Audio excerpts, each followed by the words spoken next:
D'ici 2036, le gouvernement du Canada vise à faire passer le taux national de bilinguisme de 17,9 à 20 %. La capacité du système d'enseignement devra croître en tandem. L'ACUFC et ses membres travaillent de concert pour accélérer les réponses aux enjeux de recrutement et de rétention du personnel enseignant à court, moyen et long terme et pour améliorer l'efficience de l'effort individuel et collectif.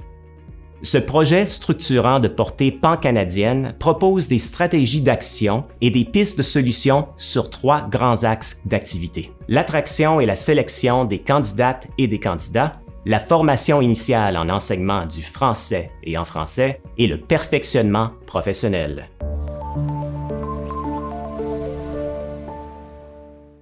Les programmes de formation universitaire en enseignement au Canada comportent tous des stages pratiques. Le placement des stagiaires en enseignement est complexe car chaque faculté abrite plusieurs cohortes d'étudiants et d'étudiantes devant effectuer des stages dont certains sont formés pour enseigner des matières spécifiques.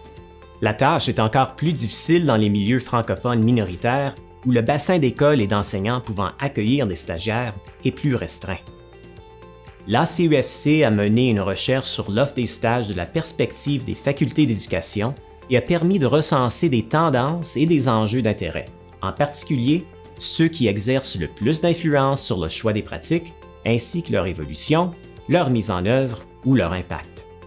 Notons quelques faits intéressants quant à l'offre de stage. Les stagiaires effectuent en moyenne une centaine de journées de stage, mais l'écart entre les facultés est assez grand. Dans certaines facultés, les stagiaires effectuent environ 80 jours de stage, tandis que dans d'autres, ils font environ 135 jours de stage. On doit savoir que la plupart du temps, ce sont des enseignantes qui accompagnent les stagiaires. On les appelle enseignantes accompagnatrices. Les formes de reconnaissance offertes aux enseignantes accompagnatrices sont des honoraires de 200 à 360 $, des bourses d'études universitaires ou des crédits universitaires. Les formes d'évaluation et d'appui des compétences langagières des stagiaires se font via des tests ou examens du niveau du français, par le tutorat, des cours de langue ou encore des examens de reprise. Cette section présente une série de bonnes pratiques liées à l'offre des stages en enseignement des institutions universitaires hors Québec. Ce sont des pratiques qui ont mené à des succès ou qui ont aidé les facultés à gérer certains défis liés à l'offre des stages. Elles sont divisées en 3 catégories: avant le stage, pendant le stage et après le stage. Avant le stage, il s'agit notamment de la concertation entre les services de stage, les conseils scolaires et associations professionnelles, de visites d'école pour les étudiantes et étudiants internationaux ou encore du recrutement via le site web du Bureau des stages. Mais qu'en est-il des meilleures pratiques durant le stage? Il s'agit notamment de la supervision et/ou de la formation à distance, ainsi que des bourses pour encourager la mobilité des stagiaires. Regardons maintenant les meilleures pratiques après le stage. Il s'agit notamment de l'indemnisation des enseignantes accompagnatrices ou encore de vidéos de témoignages de stagiaires et enseignantes accompagnatrices.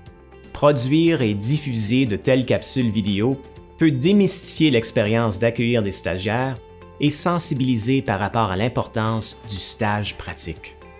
Cela peut potentiellement encourager des enseignantes à s'ouvrir à l'idée de contribuer à la formation pratique d'étudiantes en enseignement. Les résultats de cette étude illustrent un besoin d'explorer des stratégies pouvant aider les services des stages des facultés d'éducation de la francophonie canadienne minoritaire à recruter plus d'enseignantes accompagnatrices pour accueillir les futures enseignantes et enseignants francophones. Les bonnes pratiques identifiées offrent des pistes de départ pour gérer les défis soulevés. De manière globale, ces bonnes pratiques tournent majoritairement autour des thèmes de la simplification, la communication, la collaboration, la démystification et la reconnaissance.